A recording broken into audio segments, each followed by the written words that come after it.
What's up, everybody, and welcome to Biohistory Raw TV. Today we're going to do story time. We haven't had a story time in a little while, so we're going to do story time today with how I learned to think outside the box and where a lot of that came from as far as bodybuilding and nutrition and stuff like that.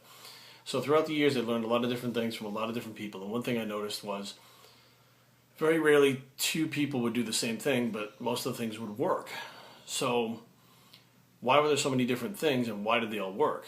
And in 2009, I remember telling you guys that I worked with Kevin Levrone, and Kevin was like one of the masterminds of working outside the box, and that's why he was so good, was that he thought outside the box. He would find ways to apply things that weren't necessarily about bodybuilding to bodybuilding.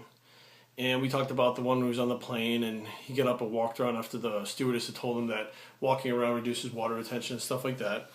And another thing that he pretty much pioneered that some of the guys are doing nowadays is instead of bulking up in the off season, like everybody told him he had to bulk up and stay huge and cut down, and he had to stay on drugs or he would never get better, he would go off all the drugs and get smaller and then grow into the show. And everybody told him that that wouldn't work, it's impossible, it can't happen. And he would do it. And you know, some of the guys like Kai Green now, smaller in the off season, Jay Cutler, smaller in the off season, they're starting to learn that they can take prolonged breaks and still come back and be better than they were before. And he was pretty much the first one. Levrone was the first one to do it. And I remember one time I would work late at a club, and I would sometimes be like a meal behind. So he gets to the gym and he says, you know, how many meals you got in? I'm like, well, 3.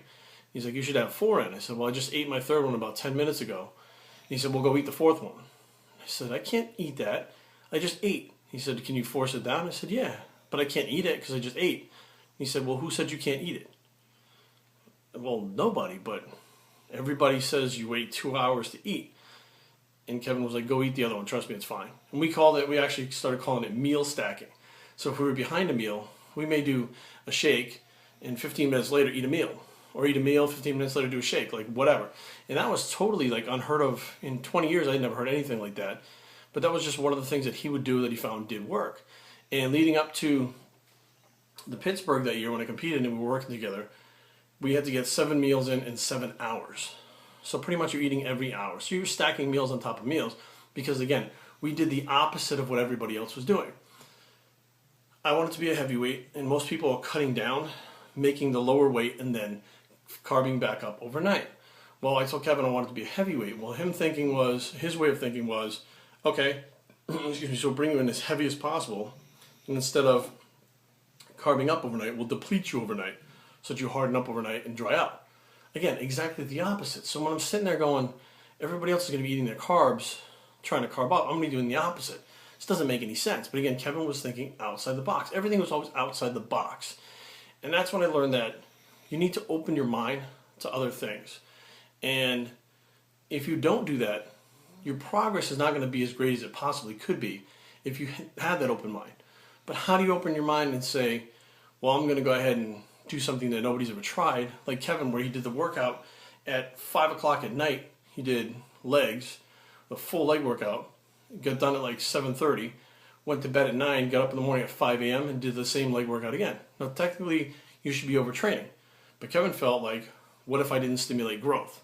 Now I need to go back and try this. But everything in books and everything everybody said was the opposite of that. And he didn't overtrain. It actually worked for him. So his thing outside of the box, again, paid off for him in dividends over time because he kept thinking outside the box. So now, this is what kind of struck me the most, is that I had been following all these very strict guidelines my whole bodybuilding career. And I had gotten bigger, but I hadn't necessarily gotten better.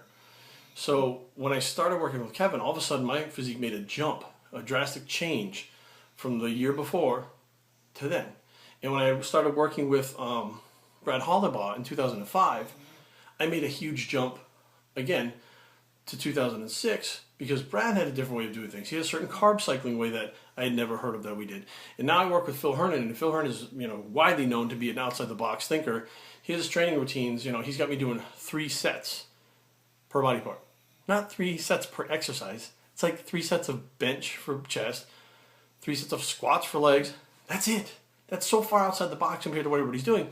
Yet I continue to get better and better by doing what he's having me doing, outside the box. And now here we stand with this whole Layne Norton thing, where everybody just follows what they're told. Not one single person is questioning or thinking outside the box. They're following what they're told, or like Ian, following what they're told instead of questioning it. And when someone like me comes along and I question it because I have an open mind and say, these things don't make sense. Something's fishy, it doesn't fit. I have all the puzzle pieces, and as I'm putting them together, they're not making the right picture. So what's the problem that's going on here?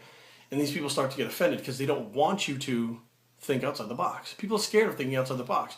The more Kevin thought outside the box, the more dangerous he was to all the pros in the IFBB.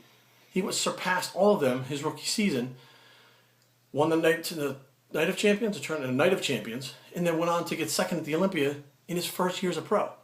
That's pretty rare. You know what I mean? Yates did that, but before Yates, it was like there's only one or two guys per generation that do that. And after Kevin was Flex Wheeler.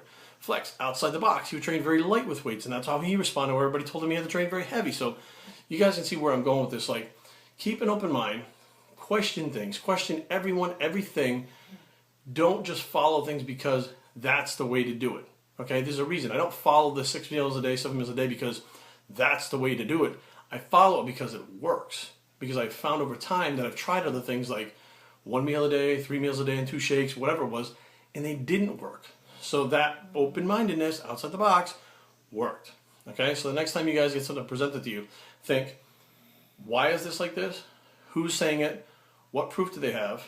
And what am I going to accomplish by doing this? Mike Mentzer, too. His books right now, The Philosophy of Mike Mentzer, Heavy Duty. Check that book out, and you guys might actually get a lot of information out of that that makes a lot of sense and can be applied to your training and actually everyday life. BioStreetTraining@gmail.com. Leave comments down below. www.biostreettraining.com, and we're out.